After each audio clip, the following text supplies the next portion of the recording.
Bonsoir. Des restructurations en cours au PPACI et au RHDP. À quoi répondent ces aménagements au sein de ces partis? Eh bien, c'est le thème de notre petit débat. Vélance Conan et Faustin Ouman sont nos invités, les invités du talk, co-auteurs d'un livre biographique sur le site d'information abidjan.net.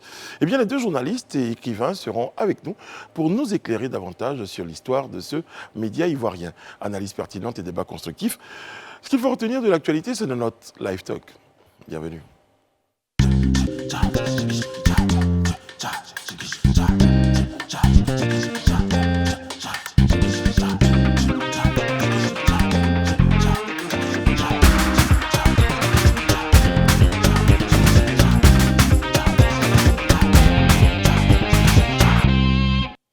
Oyez, oyez, on est très heureux d'être en votre compagnie, comme tous les soirs d'ailleurs, et ce soir particulièrement.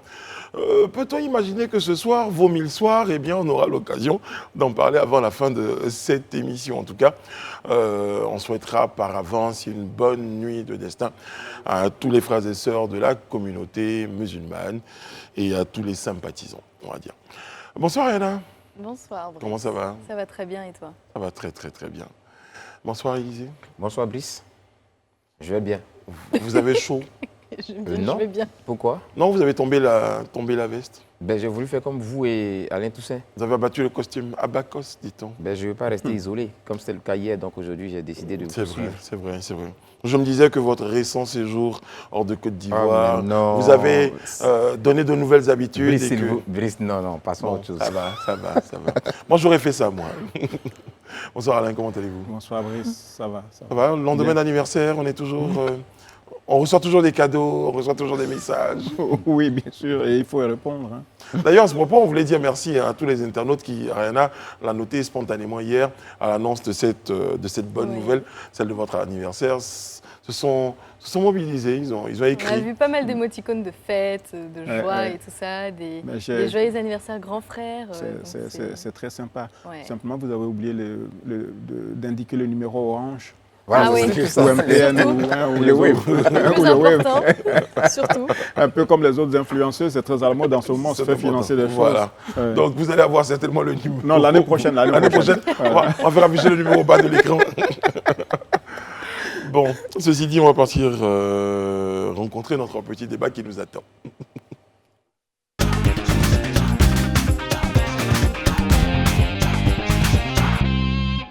J'oublierai pas, avant de commencer ce rendez-vous-là, de souhaiter un prompt rétablissement à notre très chère réalisatrice Eliane Lago. Force à toi, ma chère. Alors, on parle de restructuration, des réformes donc au RHDP, des nominations au PPACI, l'intérêt de toutes ces actions. On fait un peu le point déjà, Élisée, en termes de nomination déjà au PPACI. Ben, au PPACI, il était prévu il y a quelques semaines de cela qu'il y ait des élections pour nommer la présidente de la Ligue des femmes, ainsi que le ou la présidente de la Ligue des jeunes. Voilà, c'est ce qui était en cours et c'est cette information que nous avions. Et puis à un moment, paf, on n'a plus de nouvelles. C'était silence radio, jusqu'à ce qu'il y ait, à la suite de la réunion qu'a eu le secrétariat général, on nous informe de ce qu'on a nommé. Voilà, une présidente à la tête de la Ligue provisoire, c'est ce qu'on a dit, voilà, de transition, le temps qu'on organise les élections qui... selon la volonté du président du PPACI, le président Laurent Gbagbo, doit se faire dans les 6 prochains mois. Voilà, dans les 6 prochains mois. Et donc, il a nommé une présidente de transition au niveau de la Ligue des femmes et une présidente aussi de transition au niveau de la Ligue des jeunes. Effectivement, on voit que c'est les femmes qui ont pris le pouvoir et c'est les conclusions de la réunion qui a eu lieu hier. Mais ce que j'ai noté dans les propos de Laurent Gbagbo, on a senti quand même que il n'était pas très content de la tenue que prenaient les événements, surtout au niveau du PPACI, parce qu'il a eu à tenser quand même la direction. Il s'est posé la question de savoir pourquoi jusque-là, des sections n'étaient pas encore mises en place au niveau national et il a constaté que les éléments traînaient. Et ça, il a interpellé plus ou moins les responsables sur ce fait-là, qu'il était question d'aller assez vite. Il a même dit que l'installation d'une section, c'est juste un week-end. Mais pourquoi jusqu'à aujourd'hui, le territoire il n'y a pas ce maillage-là sur le territoire. Donc, il a un peu tensé les uns et les autres. Je crois qu'ils notent comme nous que rien n'a vraiment bien bougé depuis un certain moment, à part, je dis, le Congrès, après le Congrès, la nomination du bureau avec le président. Depuis lors, les choses sont restées un peu dans l'ornière. Au niveau du RHDP. On va rester sur le PPACI déjà. D'accord. Je vous prends au mot. Quelqu'un, j'ai lu quelque part, disait ça n'a pas l'air très organisé tout ça. Mais je pense qu'il y a surtout un double enjeu. C'est vrai qu'on parle d'organisation, c'est un nouveau parti, qu'on le veuille ou non, bien que j'ai envie de dire, son icône ait une histoire très profonde. C'est un nouveau parti qui a besoin de trouver sa structuration, qui a besoin de trouver son organisation. Et je pense quand même que ça ne se fait pas, en 2 ou 3 mois généralement. Ouais, mais il faut dire que ce parti, à la fois, est certes nouveau, mais a le même défi, on va dire, que tous les partis qui étaient déjà là, celui de déjà s'ancrer et de se positionner pour les prochaines échéances électorales. Donc je pense que c'est ce double enjeu-là qui le rend un peu mécontent. On fait un tour de table avec la question. Bon, moi je ne parlerai pas fondamentalement d'un manque d'organisation, mais bon, parce que quand on parle d'organisation, on estime que le parti n'est pas structuré, c'est-à-dire qu'il n'y a peut-être pas des organes qui aient été pourvus de personnalité. Ce n'est pas le cas aujourd'hui. Le PPACI, on sait qui est le président, on connaît les organes en bonne et due forme. Je pense plutôt que c'est une question d'inaction. Il y a eu une certaine inaction. Les raisons pourquoi il y a eu l'inaction, je ne peux pas les donner ici exactement parce que je ne les maîtrise pas. Mais le constat qu'on fait, et à écouter Laurent Gbagbo dans ses propos, on se rend compte que les choses n'ont vraiment pas bougé, fondamentalement bougé. Maintenant, est-ce que c'est le fait d'une organisation? Comme je le dis, je ne pense pas trop. Peut-être qu'il y a un dysfonctionnement, mais toujours est-il que le constat qu'on fait, comme je le dis, c'est qu'il y a une inaction. Et c'est ce qu'il a essayé de relever. Je pense qu'il ne faut pas confondre. Quand vous dites inaction, on nomme, après on dit non, finalement c'est transitoire. En fait, c'est ça, il ne faut pas confondre structuration et organisation. On a une structure qui est certes bien définie, mais derrière, est-ce qu'elle est organisée, cette structure? Sinon, on n'aurait pas justement toutes ces failles. Alain? Écoutez, moi, j'observe que l'apprentissage de la démocratie dans les partis politiques est un exercice extrêmement difficile. On a, sur ce plateau, parfois évoqué la question de la démocratie interne. Je pense que les partis politiques ivoiriens ne sont pas toujours démocratiques parce que les décisions qui ont été prises à l'issue de la suspension du processus électoral, c'est de décréter que les personnes qui assurent la présidence et la vice-présidence par intérim ne seraient pas candidates à ces élections à venir. Et parmi celles-ci, il y a la deuxième vice-présidente intérimaire qui était elle-même déjà candidate. Donc, je pense qu'on tord un peu le coup aux règles démocratiques et venant d'un parti créé par l'icône de la démocratie en Côte d'Ivoire, Laurent Gbagbo, qui a été un combattant pour que la démocratie s'instaure dans le pays. Moi, je m'interroge quand même. En même temps, je comprends l'engouement des jeunes hommes et des jeunes femmes pour être dans les instances dirigeantes du PPACI, mais le parti lui-même est en restructuration. Et toutes ces structures n'ont pas encore été installées et depuis son lancement, on sait qu'il y a beaucoup de choses qui n'ont pas encore été mises sur pied définitivement. Donc, dans 6 mois, on verra bien. Mais je veux relever que tout cela intervient quand même dans un contexte préélectoral. C'est ça. On a tous les yeux rivés vers 2023, voire même 2025. Donc, ces jeunes qui sont en compétition pour être les leaders de leur parti politique se positionnent aussi dans la perspective de ce rendez-vous-là. Et il parle de 6 mois, donc durée de cette transition. L'intérim, oui. Oui, de cet intérim, mais c'est ce qui va vraiment inquiéter, parce qu'on se dit 6 mois d'intérim, après on organise les élections, ceux qui sont élus vont devoir prendre déjà leur s'ancrer, définir leur stratégie. À quel moment est-ce qu'on passe à l'action quand on sait qu'on n'est pas du tout loin des échéances électorales, pratiquement un an. Je pense que le président Laurent Gbagbo en est conscient. Hein. Quand on écoute un peu ses propos, on sent que c'est cette inquiétude même qu'il exprime au travers de ses propos. Quand il dit depuis tout ce temps, les choses n'ont pas été mises en place, les sections n'ont pas été mises en place. Il s'interroge pourquoi ça n'a pas été possible. Moi, j'allais vous interroger. Pourquoi j'ai le sentiment que le président Laurent Gbagbo découvre que depuis, il n'y a rien qui se fait? Parce que je veux dire... Normalement... C'est le résultat de l'inorganisation. Parce que les conditions dans lesquelles son parti a été créé, et puis avec tout ce qui s'est passé autour quand même, ne pouvait que déboucher Mais sur c'est le... Parce que ce que je veux dire, c'est que normalement, au jour le jour, vous avez... Mais surtout, c'est paradoxal, quand on crée un nouveau parti dans le contexte dans lequel on a vu sa création avec le retour de Laurent Gbagbo qui a suscité beaucoup d'émotions et tout ça, on s'attend à ce qu'il y ait un engouement de début. On s'attend à ce qu'il y ait justement beaucoup plus d'activité. Ce n'est pas trop c'est pas encore le moment pour qu'il y ait cette forme d'inactivité. Donc ça envoie quand même des signaux un peu alarmants. Le vieux parti, on va dire ça du vieux parti, parce qu'on va dire que les choses se sont par habitude, la routine, mais là quand même, ce que Rihanna dit, c'est qu'il y a... de routine, c'est un nouveau parti qui a de nouveaux défis, de nouveaux enjeux, c'est une forme de conquête. Beaucoup trop d'actions d'ailleurs. Non, mais il y a surtout beaucoup de batailles internes. Voilà, lorsque les premiers dirigeants ont été nommés, on a entendu en ville quand même des éclats de voix, des mécontentements, des personnes qui espéraient être aux côtés de Laurent Gbagbo dans cette nouvelle aventure politique et qui ont été écartés, exclus et qui aujourd'hui... Mais ça c'est pas que l'apanage du PPACI, c'est dans tous les partis, dans toutes les organisations. Oui, mais c'est tout cela aujourd'hui qui débouche sur ce qui s'apparente quand même à une crise interne à ce parti. C'est pas un peu fort de parler de crise interne? Je pense que ce parti est en crise. À peine créé, il est en crise, je pense. Moi, je pense aussi que le PPACI est en train de faire l'expérience je dirais, des partis qui avaient atteint à un certain moment une certaine hégémonie, un certain pic, mais qui, avec le défi du temps et puis toutes les épreuves subies, aujourd'hui tentent de se reconstruire. Parce qu'il ne faut pas perdre de vue aussi que, c'est vrai, peut-être d'autres peuvent mettre cela sur le compte ou bien peuvent vouloir le nier, mais il y a une réalité. La crise qui est née et qui a conduit au départ de Afi N'Guessan et autres, il y a quand même quelques cadres qui sont partis. Même si c'est vrai que certains sont restés à Laurent Gbagbo, il y a quand même quelques cadres qui sont partis. Afi n'est pas parti, c'est Laurent Gbagbo qui est parti. Ah ok, bon d'accord.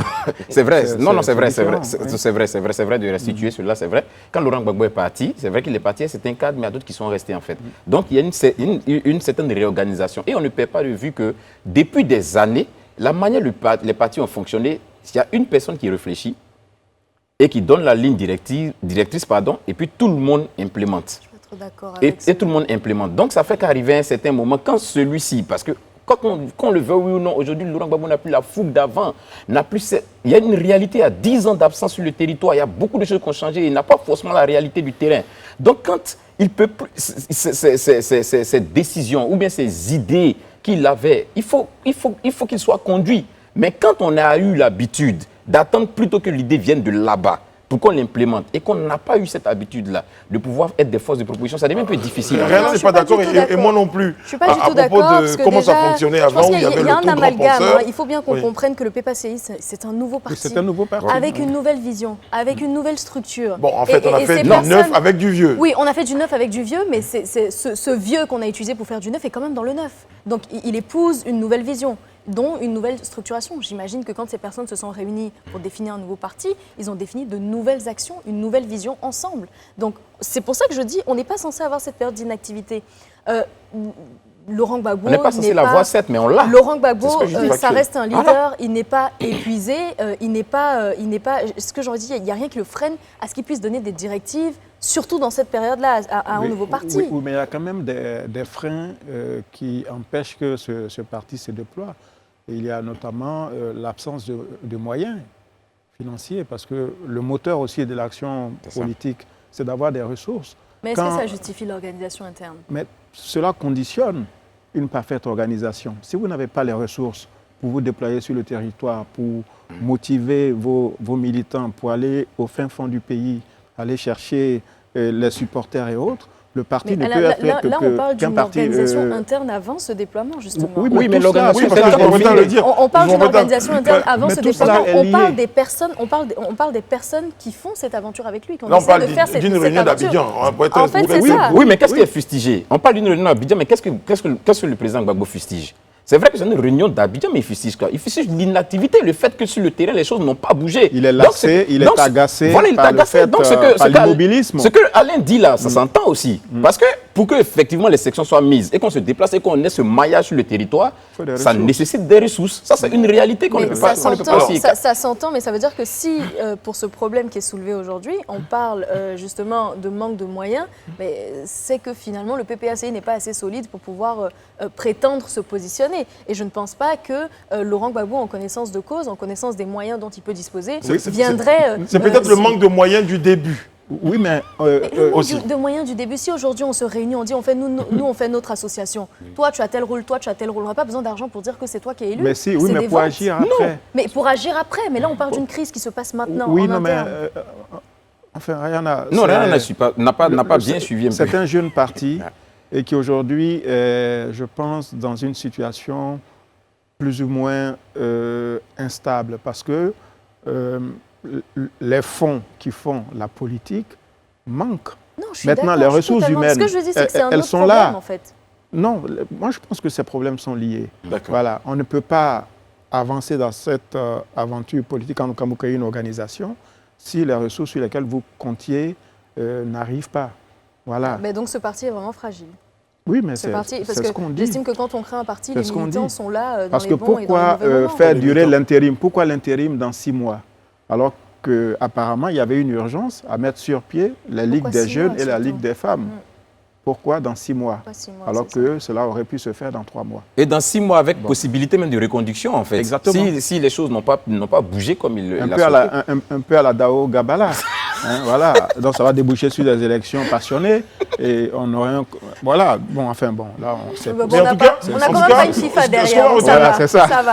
Ce qu'on va retenir, c'est que Laurent Gbagbo a un tout petit peu tapé du poing sur la table pour A raison. mobiliser. A raison. A raison. Parce qu'il estime qu'à un moment donné, C'est ça. il faut arrêter, il faut mobiliser. Faut bouger, voilà, Il faut faut bouger. bouger, faut bouger. Voilà, parce qu'on a dit que c'est un nouveau parti qui a besoin d'aller chercher des militants. On avait des militants qui se posaient des questions. Il faut les mobiliser, il faut les rassurer.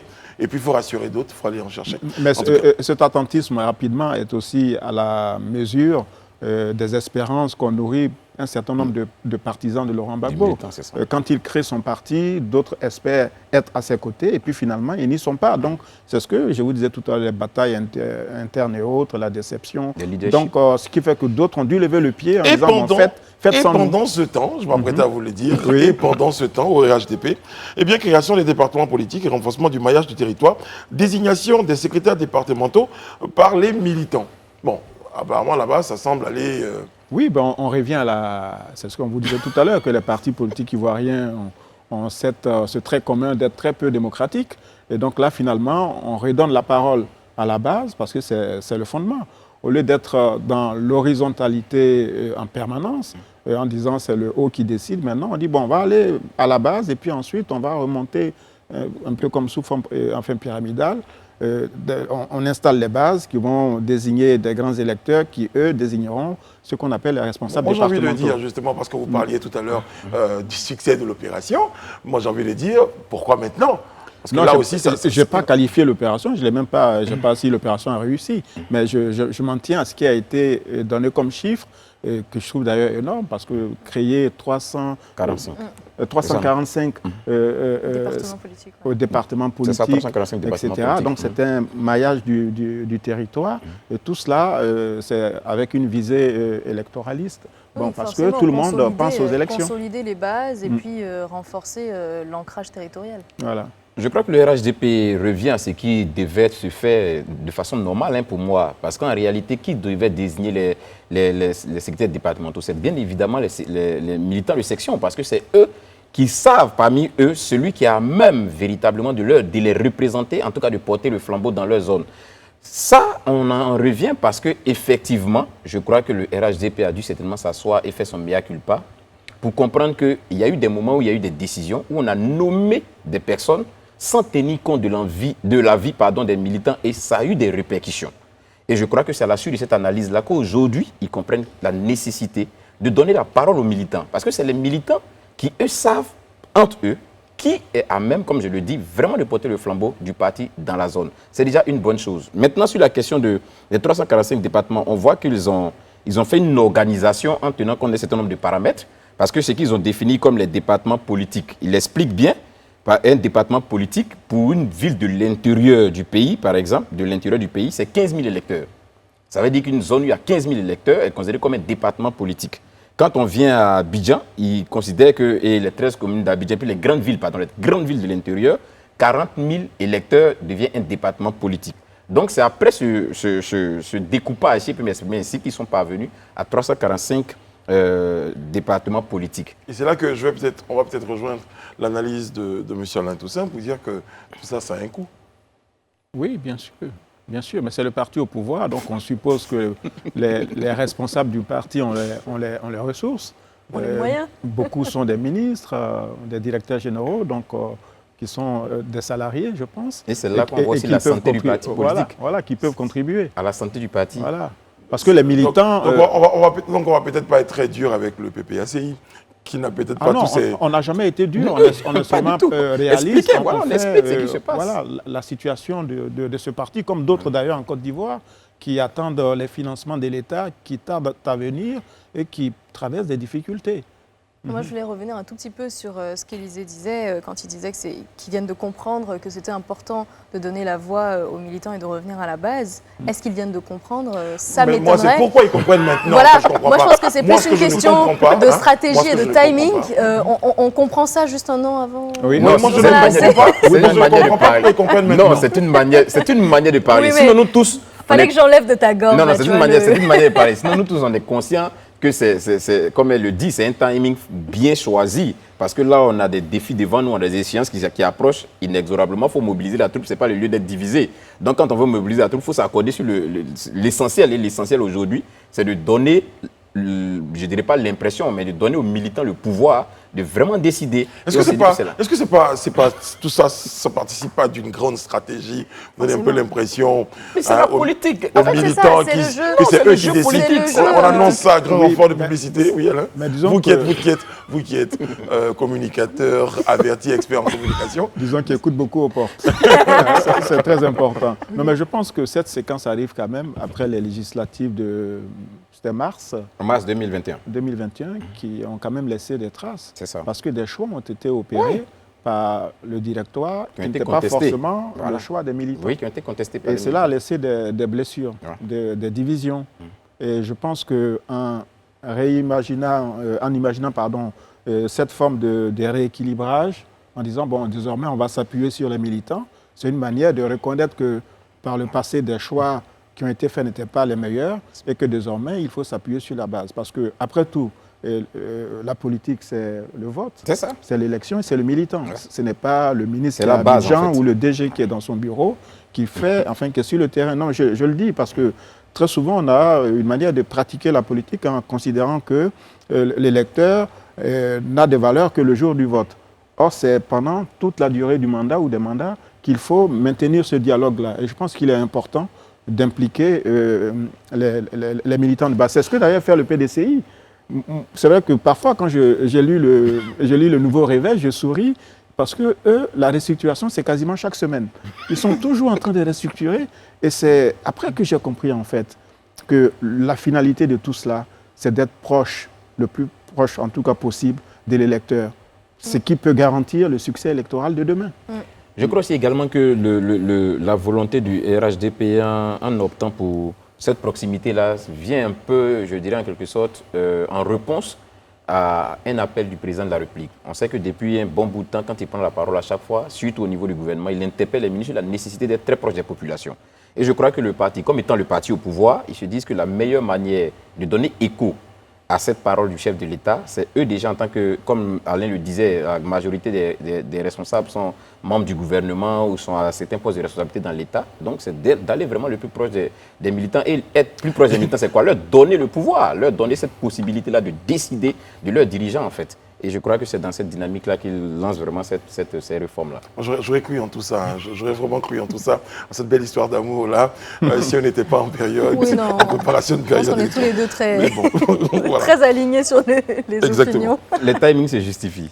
Très bien. En tout cas, la taille ou l'âge d'un parti aujourd'hui ne détermine pas forcément les choix les meilleurs que ce parti opère. Oui, parce qu'en plus, les rendez-vous qui viennent ne seront pas faciles. Hein. Ça, c'est clair. Ils auront le PDCI, ils auront le PPACI de Laurent Gbagbo. Ils auront le FPI d'Afin Guessin. Le FPI et puis d'autres Le DPCI de leaders locaux, régionaux. Donc vraiment, il vaut mieux consolider la base. C'est C'est très, très important. Très bien. En tout cas, on continue d'observer. Wait and see, disent les... Enfin, je dirai plus tard. Les BT. Voilà. C'est du baïsadé. On va arrêter ici nos échanges pour le petit débat. La suite, c'est maintenant avec notre Lu entendu.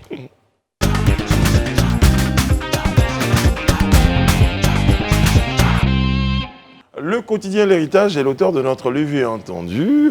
Folle journée hier à Boaké. Des affrontements entre étudiants et policiers font plusieurs blessés. Ça faisait longtemps qu'on n'avait pas entendu ça. Oui, franchement, ça faisait quand même, ça faisait très très longtemps, oui, effectivement, qu'on n'avait pas entendu ça, ces affrontements entre forces de l'ordre et étudiants. Une grève serait à l'origine de ces affrontements. C'est ça. Et quelle est la raison de la grève? Alors, ils revendiquaient en fait de meilleures conditions Ouais. d'études, et puis je pense qu'il y avait des soucis liés donc à leur soutenance. Donc c'était pas mal de revendications qui avaient été faites donc par le comité des élèves et étudiants de Côte d'Ivoire. Et ils ont eu la sensation de ne pas être entendus, de ne pas avoir de réelle réaction vis-à-vis de leur grève. J'imagine, s'il y a autant d'impatience, que ce n'est pas la première grève ou la première interpellation venant de ces étudiants. Et donc voilà, ils ont décidé de se faire entendre. Et là, ils avaient en face d'eux les forces de défense et de sécurité, enfin, les forces de sécurité, les policiers et les gendarmes, sur le site de l'université. Moi, je suis curieux de savoir la réaction du recteur, du président de l'université. De l'université. Ben, jusque-là, on n'a pas encore eu la réponse de la présence de l'université. Parce qu'on a l'impression que les étudiants sont des voyous, sont déchaînés, ils font ce qu'ils veulent, et puis que la police va là-bas en mission pour faire la répression. Non, elle va pour maintenir l'ordre aussi. Oui, mais oui, en fait, c'est une solution à très court terme. C'est-à-dire, c'est juste une solution action-réaction. Il ne faut pas dire que le rôle de la police, c'est de la répression. Non, mais je pense que ce que Alain veut dire, c'est que derrière, c'est un signal que quelque chose ne va pas. C'est ça. Et les autorités universitaires doivent parler. Il y a une interpellation au fait qu'il y a des failles dans ce système. Et derrière, qu'est-ce qu'on fait? Est-ce qu'on s'attend toujours à avoir ce système d'action-réaction où dès qu'ils se révoltent, on déploie des forces militaires qui vont venir les arrêter? Et puis voilà, non. Derrière, il faut vraiment regarder aux conditions d'études de ces étudiants-là. Ils ne le revendiquent pas parce qu'ils en ont envie. Ok. Moi, je partage effectivement l'avis de Ryan sur la question. Je crois qu'il y a une nécessité pour ma part, qu'il y ait un certain nombre de clarifications qui soient faites quand même. Ça veut dire pourquoi ce spectacle auquel on a assisté plus depuis un bon bout de temps, nous est servi cette fois-ci. Qu'est-ce qui est à la base? Pourquoi on en est arrivé là? Ça, je pense que quand même la nation doit être informée. Pourquoi on en est arrivé là? Parce que nous, on ne veut plus voir ça. Il y a quelques mois en arrière, sur la question des congés anticipés, il y a eu une levée de bouclier générale. On a vu ce que ça produit au final. Aujourd'hui, voici, c'est le monde universitaire qui est en train encore d'être gagné par la violence. Je crois qu'il est important que, aussi rapidement que possible, les pouvoirs publics vraiment puissent réagir sur cette situation, nous dire ce qui s'est réellement passé. Et aussi sur la question de l'ordre, de la mise. C'est normal. Moi, je trouve que il faut se rester à la loi vraiment de mettre de l'ordre quand on sent quelque part quelque chose qui ne va pas. C'est normal que la police, les forces de police, les forces de gendarmerie viennent mettre de l'ordre et autres, tout ça. C'est dommage que parfois on assiste à ces spectacles qui deviennent au final souvent, qui finissent par des drames. Heureusement que cette fois-ci, au moins, il y a eu les blessés, on leur présente vraiment tous nos sincères propres établissements, mais il n'y a pas eu de mort. On bénit Dieu pour ça aussi. Mais il faut vraiment qu'on puisse trouver des voies et moyens pour ne plus que ce genre de spectacle-là soit servi à la nation. Surtout que ces étudiants sont déterminés à ne pas baisser les bras. Je pense qu'il y a le responsable de la coordination de ce comité qui a affirmé que ces forces de sécurité ne les dissuaderaient pas. Ils ne s'arrêteront pas tant qu'ils n'auront pas eu résolution de leurs problèmes. La vraie question, la vraie problématique que ça présente, c'est qu'aujourd'hui, cette présence justement des forces de l'ordre qui est décriée, en tout cas dite, qui ne dissuaderait pas, ne vient pas résoudre le problème. Pas du tout. Enfin, pas du tout. En amont, ce sont des revendications. Non, la présence des forces de l'ordre, moi je ne pense pas que la raison de la présence des forces de l'ordre soit de résoudre le problème. Non, la présence des forces de l'ordre, c'est de mettre de l'ordre, comme le nom l'indique, de permettre qu'il n'y ait pas de débat débordements Faut qu'il dire y a. que Ça, c'est normal. Ce à quoi on doit s'intéresser, enfin. Voilà, maintenant le problème, l'épineux s'intéresse problème, à quoi? c'est qui voilà, C'est à ces revendications, c'est Exactement. aux solutions qu'on peut trouver de façon durable, parce que quand même, on parle de conditions d'études, donc c'est pas des choses qui sont à négliger. Quand on sait déjà que les étudiants ne sont pas forcément ils ne sont pas forcément super favorisés, donc je pense qu'il faut regarder un peu à leurs problématiques et leur donner en tout cas le sentiment qu'on les entend quelquefois. Pas que le sentiment.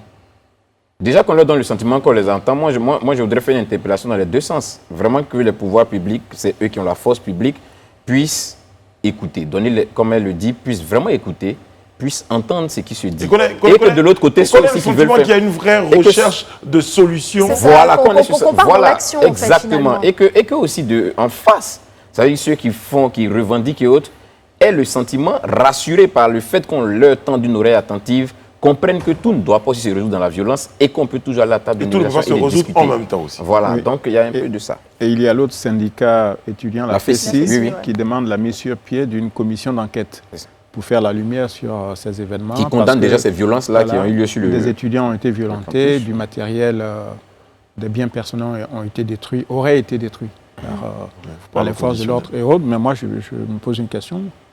Où est la présidence de l'université? Que dit-elle? Que fait-elle? Où est-elle? Voilà, parce que chaque fois, on oppose étudiants et forces de l'ordre.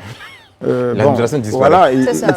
les forces de l'ordre ne font Une que forme faire de leur travail. désengagement, Bon, on parle de la franchise universitaire, mais quand il y a péril dans la demeure, il faut quand même que les forces restent à la loi. Mais que fait et que dit la présidence de l'université de Bouaké? D'accord. En tout cas, on espère que les choses vont revenir à la normale et que la table de discussion va permettre de résoudre les problèmes rencontrés donc au niveau de cette université-là. On marque une pause, on se retrouve juste derrière, parce que nous avons deux éminents journalistes qui viendront nous parler de ce magnifique ouvrage. Eh bien, on aura l'occasion, l'ouvrage est baptisé Abidjan.net, une histoire d'avenir, ça sera juste après la pause.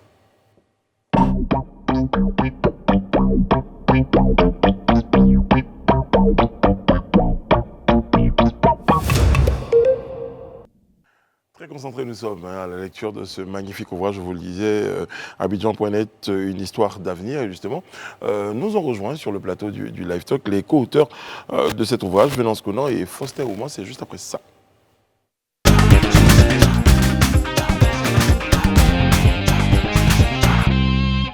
Monsieur Venance Conan, bonsoir. Bonsoir. Devenu un peu habitué au plateau quand même à celui-là. En tout cas, c'est avec toujours beaucoup de plaisir qu'on vous reçoit. Moi aussi. Et puis, nouveau venu sur notre plateau ce soir, Faustin Ouman, bonsoir. Bonsoir. Comment ça va? Ça va très bien. Merci d'être là. Il vous a certainement, Venance Conan, expliqué un tout petit peu les rouages. Je suis un terme à la mode. En tout cas, on est très heureux de vous recevoir. Eh bien, je lisais, hein, c'est un livre que vous avez coécrit, est paru en début d'année 2022. La première question, c'est à quel moment vous décidez de vous intéresser à l'histoire d'Abidjan.net et pourquoi? Je peux Vous êtes profiter de l'ancien. mon droit d'aînesse. L'aventure a commencé en 2011, lorsque j'ai été nommé DG de Fraternité Matin. Le hasard a voulu que je sois dans un avion à côté de Gilles Alexandre Dia. Vraiment, on était voisins par hasard, on venait de Paris. Et puis on a causé. Gilles Alexandre Dia, c'est qui? Peut-être qu'il faut C'est le présenter. un des fondateurs de Abidjan.net. Je Voilà. connaissais de nom comme ça, mais je n'avais jamais vu. Non, je sais. Je connaissais surtout son père. Et puis, on a échangé, on a eu envie de travailler ensemble, nos deux structures, Abidjan.net et Fraternité Matin. Et puis, quelques années, on a commencé à travailler ensemble, effectivement. Quelques années après, un autre hasard nous met à côté, encore dans un avion, en allant cette fois-ci en Afrique du Sud. C'était les Chinois qui organisaient le sommet à Chine-Afrique. Ils avaient organisé aussi un sommet des responsables de presse d'Afrique avec les Chinois. Et donc, on était ensemble. On a passé 2 ou 3 jours au Cap ensemble. Et après le dîner de Ghana, on a échangé longuement, plus longuement. Ils m'ont raconté un peu leur histoire, comment ils ont commencé, lui et son ami Daniel, que je ne connaissais pas encore. Et puis, c'est de là que l'idée est venue. Et quand je suis rentré, j'étais DG de Fraternité Matin. Lui était journaliste à Fraternité Matin. Il y est toujours. Je lui ai dit, écoutez, j'ai un projet là. Est-ce que ça t'intéresserait qu'on travaille ensemble? Voilà comment c'est parti. C'est quand votre prochain voyage? À l'Afrique du Sud ou bien Partout dans le monde, je serai là. Allez-y, alors. la semaine prochaine peut-être. Alors, la préface de cet ouvrage est signée de Tidjane Thiam. Pourquoi lui? Mais parce qu'on cherchait un grand nom du monde, de la finance. D'abord, on voulait montrer, l'objectif du livre, c'était de montrer des modèles. Deux jeunes gens qui ont créé une affaire, qui a commencé quand ils étaient jeunes, ils étaient encore enfants, au lycée, Mermoz Abidjan ici, et ils ont poursuivi ce rêve-là jusqu'à devenir ce que c'est aujourd'hui. Ouais. Et on voulait un modèle pour faire la préface. Et M. Tidjane Thiam a accepté, vraiment, ça a été un grand honneur pour nous, qu'il a accepté de faire la préface. Faustin Ouma, on vous transmet un tout petit peu le virus concernant donc Abidjan.net et vous enquêtez, vous observez, vous discutez. Quelle impression vous avez tout de suite quand vous découvrez, j'ai envie de dire, ce qui est aujourd'hui la grande machine Abidjan.net? Abidjan.net, c'est une entreprise qui est aujourd'hui, on va dire, une grande entreprise dans le domaine digital. L'une des premières entreprises digitales en Côte d'Ivoire, une multinationale. Et je pense qu'en tant que journaliste, aujourd'hui, on ne peut pas être journaliste sans connaître, sans savoir, sans avoir au moins ne serait-ce qu'une seule fois entendu parler d'Abidjan.net. D'accord. Je pense que c'est une grosse boîte que tout le monde connaît. Maintenant, moi, je voudrais vous poser une question précise. C'est vrai que M. Venance Konan, en expliquant les raisons qui l'ont poussé à écrire, a expliqué qu'il y a eu des concours de circonstances, le fait qu'ils aient échangé, étant assis dans l'avion et tout ça. Moi, je veux savoir, en dehors du fait que vous l'ayez rencontré dans ces circonstances et que vous ayez eu cette histoire, est-ce qu'il n'y a pas d'autres modèles à votre niveau, pas forcément de Gilles, mais qui aussi ont échangé des histoires qui auraient pu vous permettre d'écrire, sur lesquelles vous n'avez pas écrit, vous avez pris le choix de Gilles? Qu'est-ce qui véritablement a motivé ce choix-là? Ce qui a provoqué le déclic, c'est peut-être le fait que moi, je me disais qu'il fallait montrer les modèles. Il y a beaucoup d'histoires, mais il n'y a pas beaucoup d'histoires que je connais en profondeur. Ok, d'accord. Là, j'ai eu l'occasion, une soirée au Cap, on s'ennuyait tous les deux, on ne connaissait pas la ville. Après le dîner, on est resté là à causer. Il m'a raconté leur histoire. J'ai dit, mais voilà une histoire qui vaut la peine d'être connue par les Ivoiriens. On cherche des modèles, ceux-là valent mieux que ceux qui ont pris des armes quelque part et autres. Voilà. En quoi cette histoire, pour ceux qui ne la connaissent pas, en quoi cette histoire représente-t-elle un modèle ou pourrait-elle représenter un modèle? Quelles sont les séquences de cette histoire, les points de cette histoire? Les ressorts. Ouais. Il y a la ténacité, il y a la passion, premièrement. C'est une passion d'enfant. Ils ont eu la passion de l'ordinateur quand ils étaient jeunes élèves. Ensuite, ils vont à l'université. Ils se trouvent par hasard aux États-Unis. Daniel et Chose, ils se connaissaient un peu ici, puis arrivé là-bas, l'amitié se renforce. Et il se trouve que les deux sont passionnés par l'ordinateur. Et ils laissent tomber ce pourquoi ils avaient été envoyés par leurs parents aux États-Unis pour s'occuper de ça, en vivant même pratiquement de rien. Ils s'enferment dans une maison, ils louent une maison, ils tirent les rideaux et ils travaillent nuit et jour. Et ça donne ce résultat-là. C'est-à-dire c'est le fruit de la ténacité, c'est le fruit de la passion. Et ça, je pense que ça mérite d'être... Est-ce là? Oui, allez-y. Ça mérite d'être connu. Oui. Alors aujourd'hui, 150 personnes travaillent pour cette multinationale, je pense. Et est-ce la raison pour laquelle, quand vous parlez de leur passé, vous parlez d'une histoire d'avenir? Pourquoi histoire d'avenir? Ça, ce n'est qu'un début. Hein. On connaît d'Abidjan.net ce qu'on voit là, ce qu'on voit sur les réseaux sociaux. Aujourd'hui, ils en sont aux cartes bancaires. Bancaires, c'est ça. Ça, quand on commençait à écrire le livre, ça n'existait pas. C'est venu après. Et je sais qu'ils ont d'autres projets. Donc l'avenir même arrive. Et bon, il se trouve que... Non. Ils sont là. L'avenir arrive. Sans notre présence. Bon, c'est pas bien. Brice, tu t'avais dit de ne pas faire toi, ça. tu vas dédicacer ton livre. Et puis j'ai vu que le livre était un peu... Je l'ai parcouru toute la nuit quand j'étais au Cap. Je me suis dit quand même, il t'en fallait quand même... Non, attends, au Cap d'où? Sois sérieux là. Au Cap de la Palmeraie là? Au Cap de la Palmeraie. Ça va? Non, mais oui, ça va bien. Très bien. Bravo et félicitations. Et merci Élisée, merci. mais Tu comment- fais partie de l'histoire, tu sais. Hein? Ne t'exclus pas de l'histoire, s'il te plaît. Vu qu'on vous a sur le plateau, lorsque l'idée de la rédaction de cet ouvrage est venue à vos oreilles, comment vous avez reçu cette idée? Donc ça, c'est un débat qu'on a avec Venance. On ne sait toujours pas C'est qui le a fait- initié le projet. Moi, j'ai dit que C'est c'est le moi fait qui la ai poule. dit. Nous, on dit que c'est nous qui avons initié. Moi, j'ai dit c'est moi. Bon, Donc mais on est dans le débat. On est dans le Je sais que débat. le bébé- J'ai accepté de parler dans votre micro. C'est l'œuf et la poule. Ouais. On ne sait pas qui est né avant qui. C'est l'œuf et la poule. On ne sait pas qui est né avant qui. Il fallait un écrivain. Il fallait quand Il fallait même un écrivain. deux écrivains même, on dirait. Parce qu'il fallait suivre deux histoires. Ouais. Hein? Très bien. Et aujourd'hui, c'est avec beaucoup de Mais il ne faut pas me poser toutes les questions. Hein. de fierté. Hein. Ils sont Mais là. je pense plus avant qu'on aille plus loin pour nos téléspectateurs. Il serait bien quand même que tu puisses présenter nos. Voilà, chacun d'eux. Bah, ils sont entrés comme ça. Voilà, donc il sans faut, crier faut gare. les présenter pour nos téléspectateurs. Alors, J. Alexandre Ndia, Merci. C'est ça. Voilà. Donc, Et Daniel Awassa. Daniel Awassa, vous êtes les deux cofondateurs également de Abidjan.net, parce qu'il y a deux qui écrivent sur vous, vous êtes deux. Je sais pas pourquoi ils ont choisi C'est ces nos deux sujets. Voilà. Et c'est une vraie success story, hein. je l'ai dit Ouais, en ouais, anglais, franchement, d'Abidjan, pour dire qu'on est franchement. très très fiers de ce que vous réalisez aujourd'hui. Et je pense d'ailleurs que à travers cet ouvrage-là, c'est toute la reconnaissance de grands auteurs, de grands écrivains qu'on vous décerne. Merci, félicitations. Merci pour les bouquins surtout. Voilà. Non, mais ils disent qu'ils vont te dédicacer. Mais tu es pressé pourquoi? Non, mais les écrivains sont là, c'est eux qui doivent dédicacer. Et puis c'est eux qui ont les questions Mais difficiles. prends-en un seul, tu ne les liras pas tous. Oui, Élisée, je montre exemplaire. Merci beaucoup. Cette aventure, elle est passionnante, j'ai envie de dire, Abidjan.net. Et tout à l'heure, on parlait de... elle ne s'arrête pas. C'est une histoire d'avenir.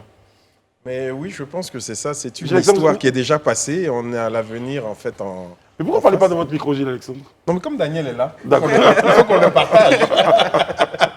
D'accord. Mais c'est une histoire qu'on a terminée. Une histoire, ça se termine. Et l'avenir, en fait, c'est la suite de l'histoire. C'est tous les autres projets qui sont à venir. Exactement. Qui ont déjà commencé et qui, on espère, vont produire un tome 2. Vous savez qu'ils ont voulu se déployer en Thaïlande, ils ont été jusqu'en Thaïlande. Ils sont au Maroc. Ça, il est bon de savoir quand ils disent qu'ils sont multinationales, là. Ils sont dans beaucoup d'autres pays, Au Sénégal, au Sénégal, Bénin, le Mali, Oui, oui, oui. Centrafrique. Parce qu'aujourd'hui, on vous voit. Voilà, moi, je vous dis que- il y a cette grande simplicité là. Oui. Avec pratiquement le même concept d'Abidjan.net. Ouais. À Ouagadougou, par exemple, il y a Ouaga. C'est ça. Ils ont exporté quelque À chose Cotonou, à totalement Bangui. innovant qu'ils ont créé ici. Ils ont réussi à exporter ça. Moi, je suis bien intéressé. Aujourd'hui, on a l'opportunité, en tout cas, d'avoir Trésor. deux modèles, vraiment. Ça, il faut le dire au niveau de la jeunesse ivoirienne. Et quels sont les secrets? Est-ce que vous pouvez nous donner 3 petits secrets qui Non, un peuvent seul aujourd'hui... suffira. Oh bon, peut-être un Un seul. seul. Voilà, peut-être un seul. Parce Les- qu'on on a nos invités. Non, on va lire le livre, mais pour Je vais qu'au laisser moins... Daniel donner Les ses deux Pour que secrets. ces millions de les jeunes deux qui nous autres suivent seront ce soir, ici. pour que Les ces deux- millions de jeunes qui nous suivent ce soir puissent s'en inspirer et aussi et que demain on étende la toile et qu'on se On ne va pas retrouve tout avec nous dire beaucoup parce de qu'il y a des secrets dans le livre. Voilà. Non, un seul. Un c'est- seul c'est pourquoi on et a dit un les seul. autres dans le bouquin. Il faut croire en soi. C'est vrai. Il faut croire en soi. Il ne faut pas se laisser détourner. Il faut croire en soi. Naturellement, il faut travailler. Alors moi, quand j'entends toujours de belles histoires, je me dis, Il faut être passionné. il faut être passionné. Ça commence bien, ça commence et on en parle aujourd'hui, c'est tout beau, mais ça n'a pas été toujours très facile. Ah non, mais C'est pourquoi il parle de toujours croire en pas soi, facile. en fait. Moi, on n'a jamais dit que c'était facile. Hein. C'est toujours pas facile. Tous les mois sont difficiles. Tous les mois sont difficiles. Tous les mois sont difficiles. Très bien. Est-ce que je peux oser une petite question? Juste avant la... Beaucoup de médias auraient osé des diversifications dans la radio, la télévision. Vous êtes resté sur votre cœur de métier et puis c'est plutôt la fintech qui vous intéresse. Pourquoi ce choix? Des questions difficiles. Non, c'est une question de modèle économique. C'est une question de modèle économique. Et aujourd'hui, ce qui nous intéresse, c'est de donner des moyens aux entrepreneurs pour créer de la valeur. Et pour nous, la fintech touche tout le monde. C'est un moyen simple d'avoir accès aux services financiers. Et on pense qu'on peut avoir plus d'impact dans notre société en apportant ces solutions. Ce qui est important, on va vous garder parce que c'est très, c'est génial. Finalement, c'est Je vous aurais même donné mon siège parce que comme vous êtes deux. Alors, ce qui est intéressant dans l'histoire, c'est un autre volet, c'est le volet de la collaboration. Parce que souvent, les gens vous disent, quand tu fais ton affaire, que tu travailles avec quelqu'un, mon cher, on ne sait jamais. Ces nombreuses années, vous restez toujours ensemble. Ça, tu as raison. C'est vraiment un aspect important dans leur collaboration qui me fascine, moi. Ben, ils sont là, ils vont répondre. Qui est le Assalfo du groupe? Non, tous deux sont à Salfo. Chez nous, on n'essaie pas de prendre le lead sur quelqu'un d'autre. On est tous les deux en train de porter une vision, tous les deux en train de la partager. Et je pense que la vision est tellement lointaine que seul, on ne peut pas y arriver. Donc je pense qu'à deux, on a plus de force en fait à la ventiler en fait dans l'entreprise pour que tous les collaborateurs puissent absorber cette vision et puissent la réaliser ensemble. Et on comprend en fait les enjeux et c'est vraiment pas le moment de divorcer. Voilà. Donc on est rentré dans un mariage, il n'était pas forcé. Déjà. Et donc il était voulu et Passionné. donc on y va, on fait chemin ensemble et on essaye d'aller jusqu'au bout. C'est pas toujours facile, c'est pas toujours rose, mais c'est comme ça. Ouais. En tout cas, nous, on a été très heureux ce soir Ah, de mais vous On a voir, voulu de vous voir. surprendre. Et vous avez une belle On a entendu des échos qu'on parlait de nous, on s'est dit, mais, allons voir ce qui se passe, on est à la maison Ah, aussi. mais c'est ça. Hein, donc, vous rentrez directement du bureau. Moi, je lui ai envoyé des messages pour lui dire suivez Live TV, parce qu'on y sera dans quelques minutes. Il me dit ah bravo, ok, on va regarder. en direct, on voulait regarder. Ils vont venir regarder sur le plateau. Merci Gilles Alexandre, merci Daniel, merci beaucoup. Et puis encore une fois, félicitations. Bon, n'oubliez pas d'éteindre la lumière en partant. Au revoir, c'est ça. le micro. Vous pouvez dire des choses là-bas, on peut vous entendre. Merci beaucoup. À bientôt, Gilles. Merci beaucoup. Bye bye. On marque une pause.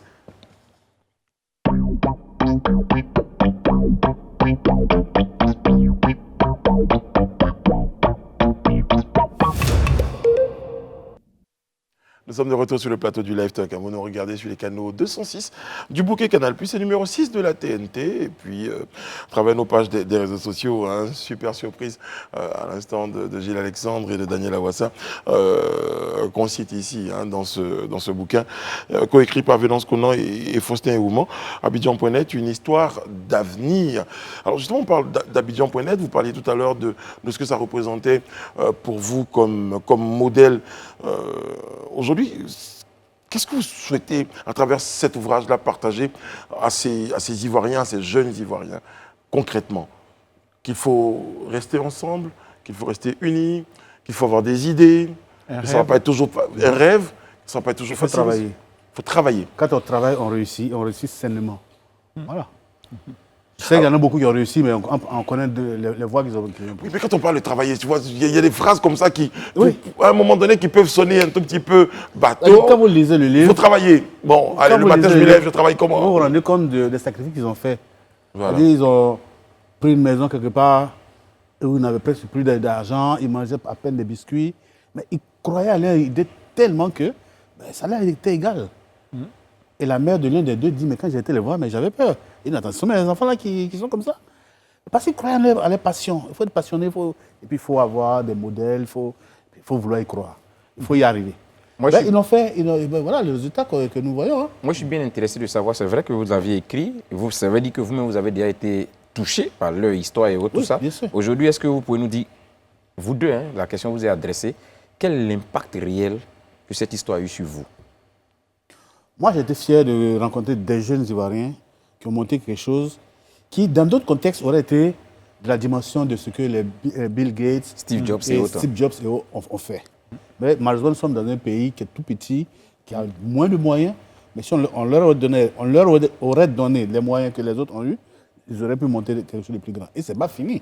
C'est pour ça qu'on a titré Nous sommes d'avenir. Pour le moment, on en est là. Mais demain, compte tenu de leur détermination, de leur intelligence, ils sont brillants. On va croire que c'est des petits coups qui sont brillants et ils iront plus loin. Rostin. L'impact.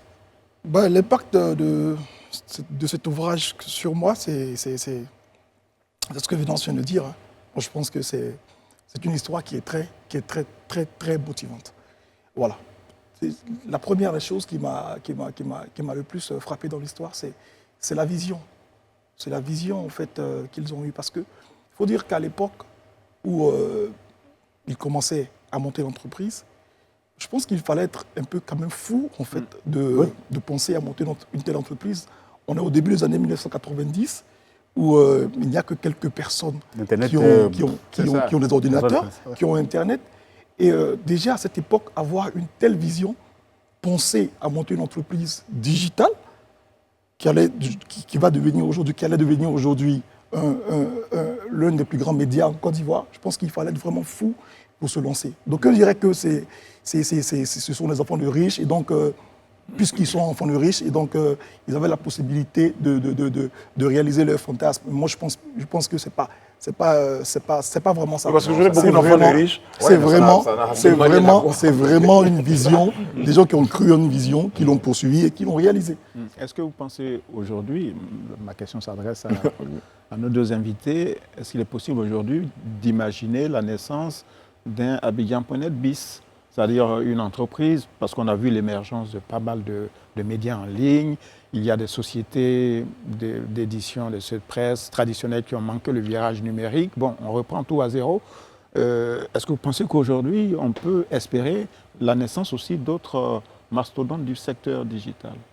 Le secteur digital, bien sûr. Mais faire Abidjan.net, répliquer Abidjan.net, je crois que ce n'est pas la peine. Ils ont trouvé leur modèle. Et c'est comme ça qu'on a commencé à causer, justement. Nous, moi, quand j'étais devenu DG de Fraternité Matin, l'idée, c'était de faire quelque chose comme Abidjan.net. Fraternité Matin, notre point info, là. C'était un peu le rêve. Il a dit non.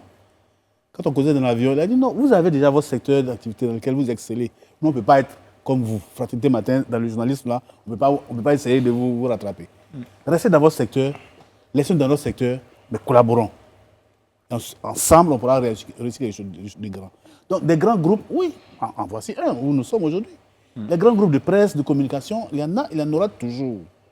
Mais si vous voulez copier le modèle qui a déjà réussi, vous risquez de vous planter. Essayez de créer votre propre modèle, c'est ce qu'ils ont fait. Et dans les livres, il y a une histoire qui est assez intéressante. Le père de Gilles, qui lui avait envoyé son fils aux États-Unis pour devenir comptable, il rêvait de faire de lui un expert comptable. Et quand il vient lui parler de ces histoires d'Internet, il dit, attends, il est devenu fou, quoi. Et il fait venir quelqu'un que je connais bien, qui est un de mes amis, on a fait les études à Nice ensemble, pour essayer de le convaincre, c'est un juriste là, pour convaincre son fils, lui aussi ne comprend rien aussi à ces histoires d'Internet. Donc voilà deux qui essaient de convaincre le petit, là, ils disent, bon, conclusion, ton fils est devenu fou. Donc, voilà, il a fallu, il fait quelques folies comme ça pour réussir de grandes aventures. Alors, l'idée de reproduire Abidjan.net, je pense qu'il y a déjà quand même de grands médias en ligne qui existent. Hein. Il n'y a pas qu'Abidjan.net qui existe. Et donc, il faut simplement croire en fait à sa passion, à sa vision, et puis de se lancer. Je pense qu'il y a de la place pour tous ceux qui veulent entreprendre. Il faut innover. Il faut innover. Bon, une question pour rattraper un peu. Ouais. Le point fort, le point faible d'Abidjan.net. Le point fort d'Abidjan.net, je pense que c'est vraiment l'innovation. C'est vraiment l'innovation. C'est une entreprise qui n'a pas commencé en tant que média. C'était une entreprise digitale qui ne vendait que les bannières publicitaires. Avant, ils ne faisaient pas de médias. Ils venaient de la checker. Ils vendaient de la checker en ligne. C'était, je crois, c'était un média, bon, je ne dirais pas un média, mais une plateforme qui a été créée pour que les étudiants, les élèves, pardon, de l'école de Mermoz, l'école Mermoz, d'où ils sont sortis, se retrouvent pour parler. Et je pense qu'ils ont saisi l'opportunité de la crise post-électorale de 2011 pour se lancer, pour devenir ce média qu'ils sont aujourd'hui. D'abord le coup d'État de 2002. Il y a 2002. Et c'est surtout 2011 qui les a vraiment lancés. Et qui a fait qu'aujourd'hui, tout le monde parle d'Abidjan.net. Donc c'est de l'innovation, bien sûr la vision, l'innovation et la capacité à saisir les opportunités. Et je pense que, voilà. Et les points de fragilité alors? Point faible? Comme point faible, je pense que... Comment? Non. Comme point faible... Il réfléchit à haute voix, Élise. Comme point faible, en fait, pour Abidjan.net, je pense que ce sont les entrepreneurs qui travaillent et donc... qui ont besoin de moyens. Qui ont besoin de moyens, naturellement, qui ont besoin de moyens. Et pour se développer. Pour se développer, qui doivent toujours innover et ne pas se laisser dépasser. Très bien. Aujourd'hui, comment se comporte le livre? Vous l'avez tiré en combien d'exemplaires? Comment se comporte-t-il? On a déjà 5000 exemplaires. Avant même la sortie. Très bien. Bravo. Avant la sortie, ça c'est l'avantage du travail des gens qui travaillent en ligne. C'est ça. Avant que le livre ne sorte, ils ont vendu 5000 exemplaires. Ça veut dire des commandes. Maintenant, depuis que c'est dans la librairie, je ne sais pas, j'ai aucune idée. En tout cas, vous sentez un véritable engouement de la part des uns et des autres à Oui. pouvoir aujourd'hui partager, parce que je crois que ce qui est important, c'est de pouvoir s'imprégner, s'appuyer donc sur l'expérience de personnes pour qui les choses marchent, hein, disons-le comme ça. Et c'est un peu l'objectif. Puis je ne sais pas, ça a dû avoir un impact. Ils sont deux, vous vous êtes dit, vous auriez pu, vous êtes éminent en journaliste, vous auriez pu tout seul, mais vous faites appel à Un jeune. un jeune. Un plus jeune, on Un va plus dire. jeune. Et Parce qu'il est Bon, encore jeune. le plus jeune, je dois avouer quand même quelque chose. D'abord, il était journaliste à Fraternité Matin, Oui, oui. mais ce que je dois avouer, c'est que c'est mon petit frère. Ouais, Bon. ouais. Et dans ma position de directeur général, je n'avais pas beaucoup de temps. Donc, j'avais vraiment besoin de quelqu'un pour m'aider. Je connaissais sa plume, c'est pas c'est de mon frère. Je connaissais sa plume et surtout, il a mon petit frère. Et puis, il lui dit, on va faire ceci, on va faire cela. J'ai joué de mon droit de Je vais main. terminer par ça, pardon. Terminé. Pardon, s'il vous plaît. il a toujours la dernière question. Non, il a été préfacé par Tidiane Thiam, c'est ce que j'ai vu. Oui. Je veux savoir le contact. C'est vous qui avez contacté Tidiane Thiam pour la Non, préface ou c'est eux c'est les deux, c'est eux qui le Ah, connaissent. ok. Alors, bon, on a vu qu'ils sont partis de pas grand-chose, ils se sont fait tout seuls. Je vais juste poser une question. La dernière. Qu'est-ce que des jeunes entrepreneurs de ce secteur peuvent-ils espérer de l'État, par exemple? Est-ce que vous auriez aimé plus de contributions, plus d'appui, plus d'accompagnement de l'État à tous ceux qui veulent investir dans le digital? Quand vous lirez leur histoire, vous verrez que l'État ne les a pas aidés du tout. Oui, Ils se bien sont sûr. aidés tout seuls, même pas leurs parents. Tout à fait. Donc, si vous voulez attendre tout de l'État, vous risquez de ne rien démarrer. Mais un coup de pouce de l'État n'est pas mauvais non plus. Dans tous les systèmes, que ce soit ici aux États-Unis ou n'importe où, l'État donne des coups de pouce à ceux qu'ils appellent les champions. Identifions nos champions, donnons-leur des coups de pouce qu'il faut. Maintenant, nous, entrepreneurs, nous qui voulons entreprendre, si vous voulez, on veut tout attendre de l'État, Comptons sur nos on ne bougera jamais. C'est vrai. Venance Konan, merci beaucoup. C'est toujours un vrai plaisir de vous avoir sur ce plateau. Et puis, Faustin Ouma, on espère vous avoir en d'autres circonstances, pour d'autres Il est en train de occasions. préparer un livre tout seul maintenant. Très bien, il viendra tout seul. Il viendra tout seul sans moi. C'est pour ça. Vous lui avez montré la route, voie. vous lui avez ouvert C'est ça. les portes. Merci beaucoup à tous les deux d'avoir été à notre compagnie. Alain et Élisée, merci. Merci. Merci à tous Merci les à équipes toi, techniques. Brice. Encore une fois, un prompt Merci, établissement à Brice. Eliane. Et puis, à très très bientôt. Merci, Venance. Que Dieu veille sur vous qui veille sur la Côte d'Ivoire. Merci. Merci.